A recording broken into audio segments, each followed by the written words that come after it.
Welcome to the EU Energy Projects podcast, a podcast series from Enlit and friends, focusing on the clean energy transition for the European Union and the EU Commission-funded energy projects that will help us achieve it. My name is Areti Ntaradimou. I am the editor of the EU Energy Projects podcast and your host. In this episode of the EU Energy Projects podcast, we are diving into one of the most pressing and debated questions in the energy world today. Is flexibility the key to unlocking a clean, secure energy system, or is it a costly detour? To unpack this, we are joined by Michael Villa, Executive Director of SmartEn, and Joachim Gruber, Staff Managing Director, Technology at Netze. Together, we shall explore the role of EU-funded flexibility projects, market and policy challenges, and what the future holds for Europe's evolving energy system. Let's get into it.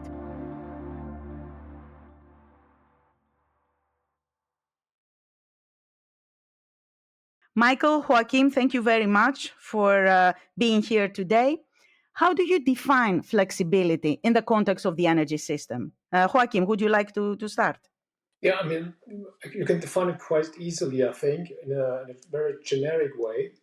It's you adjust consumption or generation in contrary to what you have planned. That's flexibility. No matter what the reason is, you're going to change it. If there is an incentive, if there is a rule-based approach, you're just changing it contrary to what you have planned. And if I can maybe complement, indeed, flexibility means many different things based on the different providers of the systemic flexibility that's needed because it's going to increase. So flexibility historically has been generally provided by generation, big generation power plants. But now we need to consider more the flexibility that can be provided by demand-side resources. And demand-side flexibility is indeed what is represented by SmartEn, so the European business organization that I'm leading. So these are new flexible resources that needs to be increasingly activated in order to support an increasing system flexibility that is due to an increase in volumes of variable renewable generations. Joachim, what are your main concerns or let's say criticisms regarding increasing flexibility? I don't criticize it in the way Michael just said. I think flexibility is good for the system. It is on one hand good for to optimize the wholesale market, to have a better price building due to more liquidity. And the same with in a distributed energy system. For sure, you do need more and more distributed flexibility as the basis of system services, ancillary services. Then they help the system as well. My concern is more often that there's a lot of wishful thinking if it comes to flexibility in distribution grids, which means it's for us or for me, in that case, flexibility in most cases, no matter if it is generation or consumption, is something that we should use on the long run. We should use it to optimize the way and the time we're going to extend our grid, but that's it.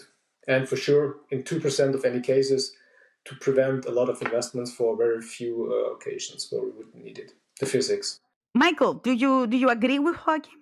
It's not a question of bad or good developments of flexibility. Flexibility is gonna be needed anymore, and we need to activate that from the demand side resources in order to support, as I was saying before, an increasing variable energy system, and also to support distribution system operators to alleviate or mitigate congestions.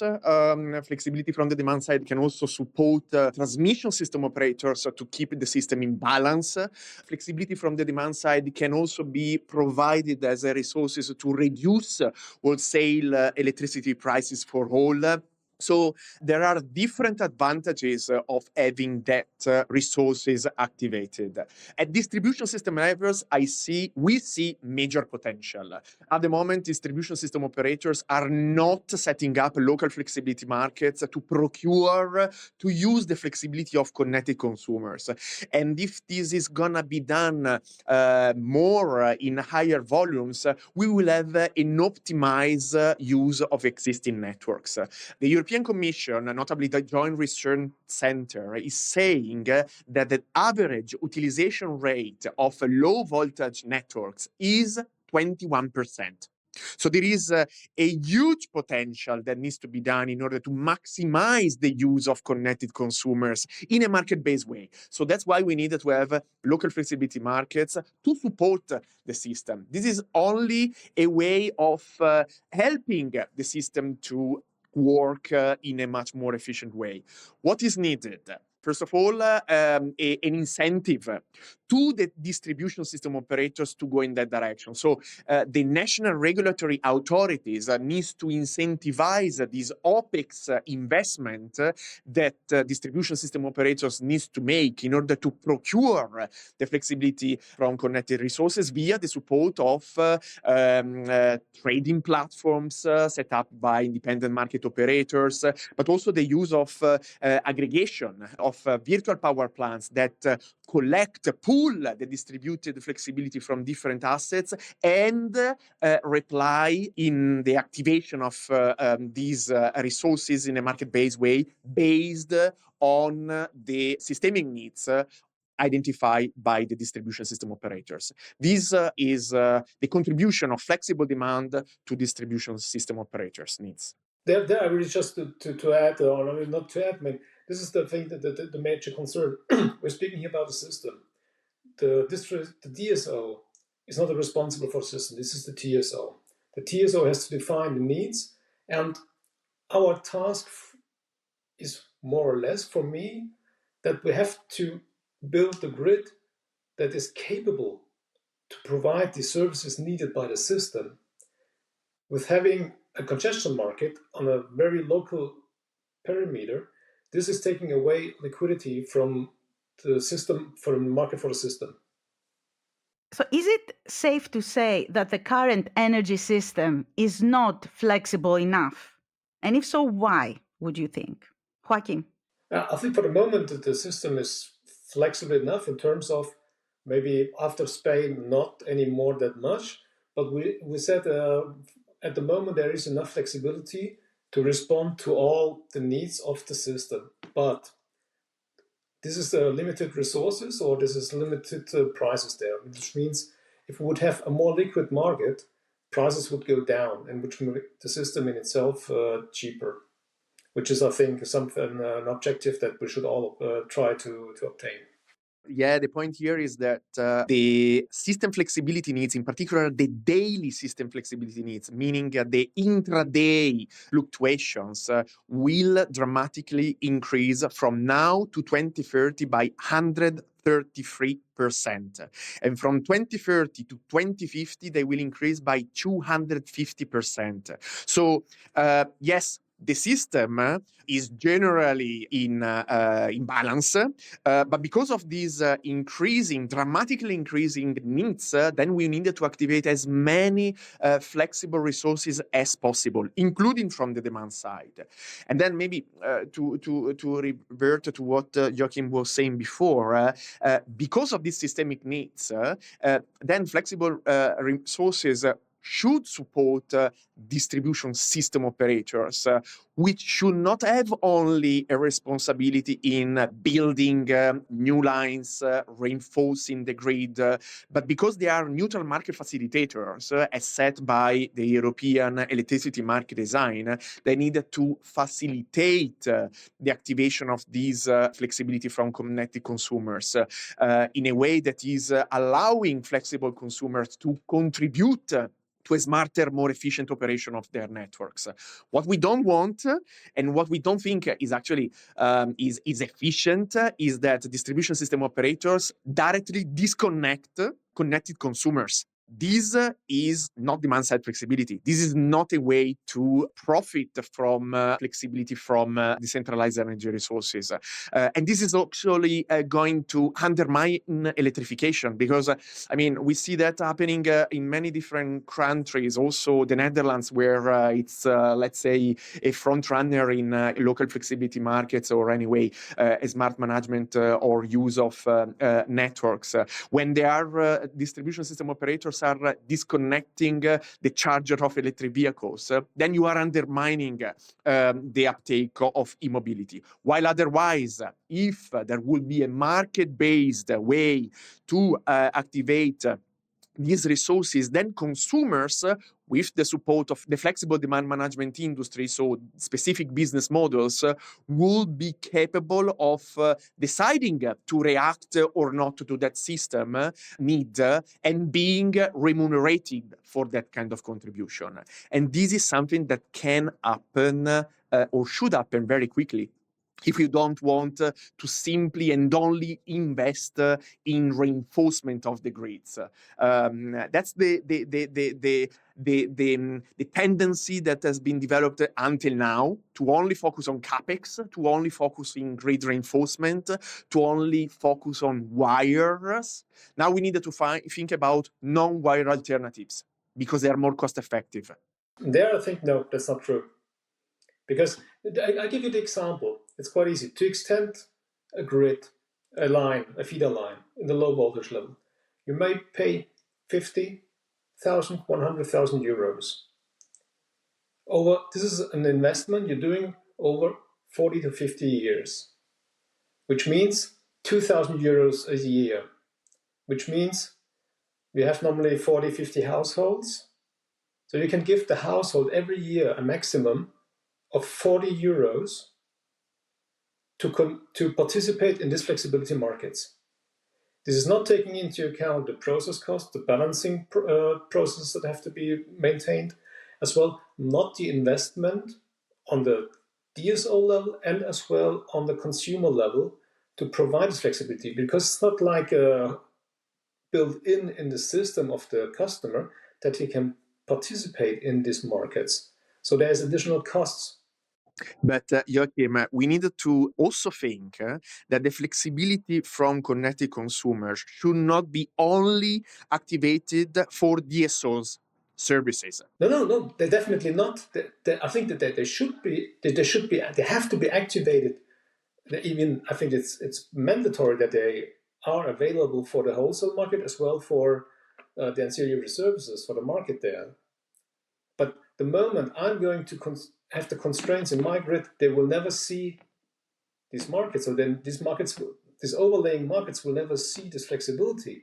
If I already do have on a low voltage and medium voltage level the constraints and the congestions, so they can never participate due to my physical limitations. So my way, and there we're coming back that the DSO is the market facilitator. As a market facilitator, a lot of people understand that we have to create markets. No, we have to facilitate markets, which means we have to build the grids, the physics, to allow the customers to respond to price signals from the wholesale market, from the system market.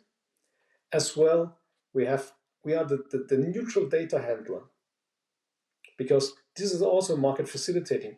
All processes that needs data, we can do as a trusted person, because we have no personal interest as a DSO to do so. Exactly. And therefore, we're facilitating the market by providing data and managing data. Exactly. But indeed, DSO have different tools, instruments in order to provide these signals to consumers to contribute to an efficient management of the system. Until now, we have been focusing only on local flexibility markets. But another alternative will be for distribution system operators to define cost-reflective network tariffs that could indeed avoid peaks in loads of connected consumers. And there are different ways to make this happen. Across Europe, there are some examples in France, in Flanders, in Spain, in Slovenia, and the most innovative project is currently in development of Switzerland. And this is another type. This is more an implicit type of providing price signals through network tariffs to connected consumers in order that they can optimize the use of the existing grids to reduce up to 23% the peak in the network, which would then ultimately then also lead to a 20% reduction in network cost. And because of this reduction of network cost, we'll also have an advantage for consumers, because consumers will have a reduction of 70 euros per year in their network component in their electricity bills. So there are different alternatives that distribution system operators could consider in order to make this flexible demand an advantage for them. If this is not going to happen, we are simply going to have more peaks. And if we are just going to have more peaks in consumption, we just need to have more reinforcement of the grid. How long does it take to have these full coverage and reinforcement of the grids with only passive consumers? A lot of time and a lot of money. This is not the way that is cost effective, I think. And you already mentioned it, Joachim, the blackout that struck Spain, Portugal, and parts of southern France on the 28th of April. And I was wondering if there was a more flexible and interconnected, perhaps, grid. Would such a blackout have been avoided? Or was it, not a matter of flexibility? Joachim, what do you think? I don't think anything at the moment, because I think there are the specialists analyzing what are really the reasons. The rest is speculation, and this is not my thing in that case, because there is depending too much on it. But a partially blackout not long ago in the UK just showed that a high degree of digitalization at that time was the reason for the blackout. So nobody thought about it, or maybe somebody thought about it, but not about the consequences. So this is something, but this needed an analysis of more than 3 months. And the report is quite detailed and quite good. And I think we've all learned from it, and I hope that the thing will happen as well from the Spanish incident. Still, I think the interconnectors between Spain and France might need some improvement. I think, I totally agree with what Joachim said. I mean, it's really premature. We as SmartEn welcome the fact that ENSOE and Acer are setting up an expert group to investigate the reasons. What at this moment we can say is definitely that at the moment the Iberian Peninsula is an island. So indeed, the more connection with the continent, the better it will be. I think that if we would have been in the same context of what happened in the Iberian Peninsula, but in Germany, because of being in the center of Europe, maybe all the interconnection would have contributed to alleviate. But this is indeed just a speculation. What I can say is that flexible demand is anyway extremely important to increase the system resilience and to provide frequency services to transmission system operators. So this is something that needs to be reinforced. And here we are talking in particular about transmission system operators. So transmission system operators needs to set up fast frequency response products that are market-based and that are open to demand-side solutions as well, energy storage facilities, because indeed they can provide a fast rapid response. And so they would have also maybe contributed to alleviate all these cascading events that happened in the Iberian Peninsula on the 28th of May. So this is something that at the moment is unluckily not happening in particular in Spain, where indeed the ancillary services are having technical limitations to the participation of the demand. And as I was saying before, we needed to have as many resources participating and contributing to systemic needs, in particular frequency response or frequency containment response, or anyway, all balancing markets and ancillary services that could have indeed contributed to have an increased system resilience. I want to go a little bit back again to policy and regulation that you mentioned, Michael, at the beginning of our discussion. What role, in your opinion, should policy and regulation play in promoting or restricting energy flexibility from your diverse points of view? I would like to start with you, Michael, and then you, Joachim, if you can. It's extremely important. So our sector depends on the rule of the game, meaning the electricity market design. And so all the rules that allow demand to operate and to play indeed in the electricity power system. So rules are extremely important. I would say that we have been very happy with the EU policy framework that has been developed over the past 7 years. 7 years ago, we did not have any role to tackle the enabling framework or the barriers that are currently limiting flexibility to be activated. But now we have 70 articles, over 6 directives or regulations. So there are binding legislations that all member states need to implement as quickly as possible. But this is not happening. So there are some rules already defined in the electricity market design of 2019 that are still not implemented.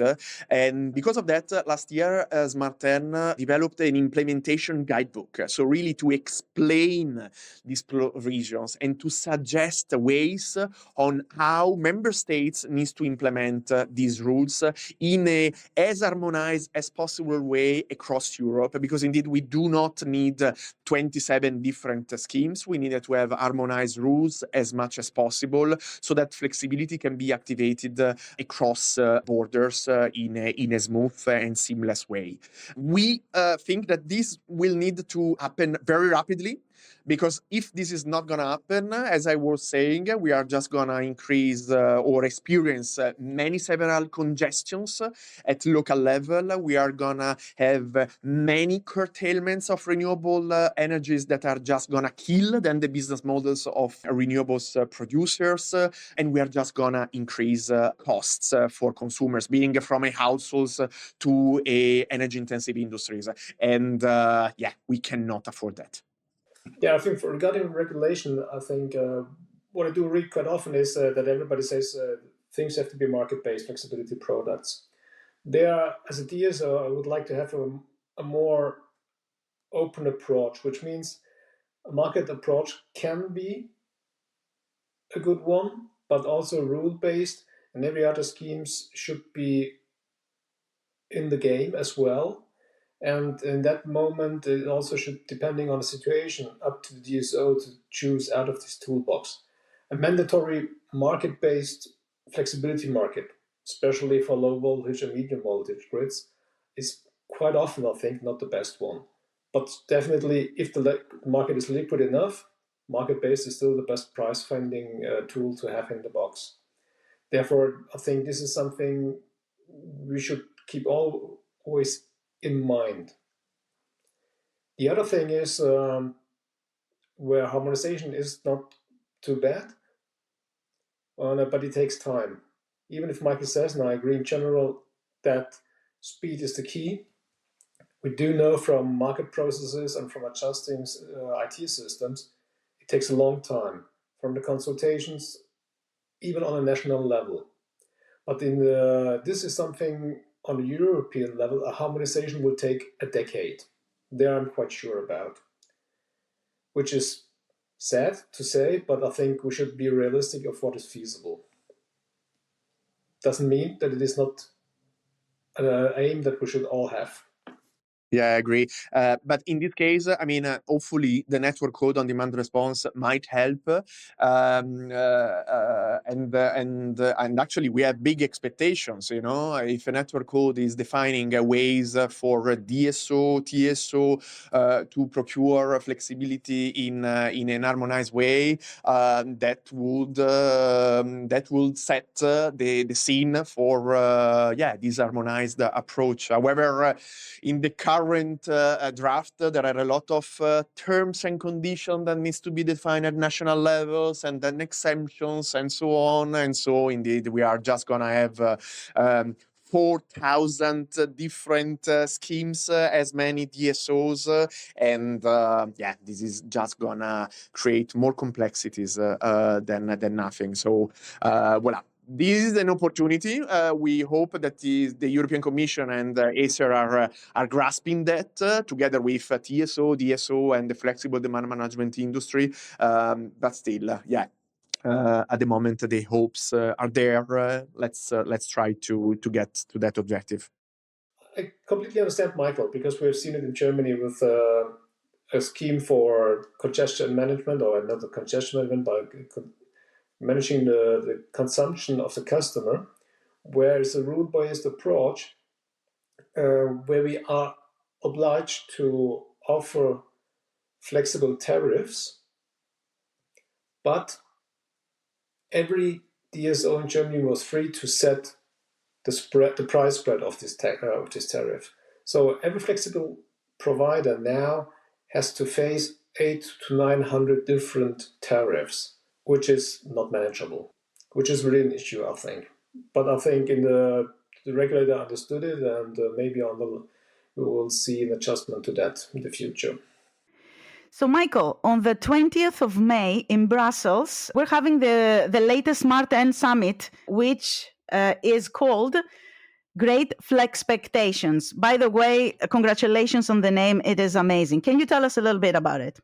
Yeah, thanks a lot. So, this is the biannual summit of our industry, so the flexible demand management industry, and we want indeed to address some of the topics that we have discussed during this podcast. But we want indeed to demonstrate that flexible demand does not happen as magic. You need to have technologies, you need to have services, you need to have business models set up by the flexible demand management industry in order to support DSO, TSO, to allow consumers to reduce their energy bills, to even get remuneration because of the flexibility that can provide to the system.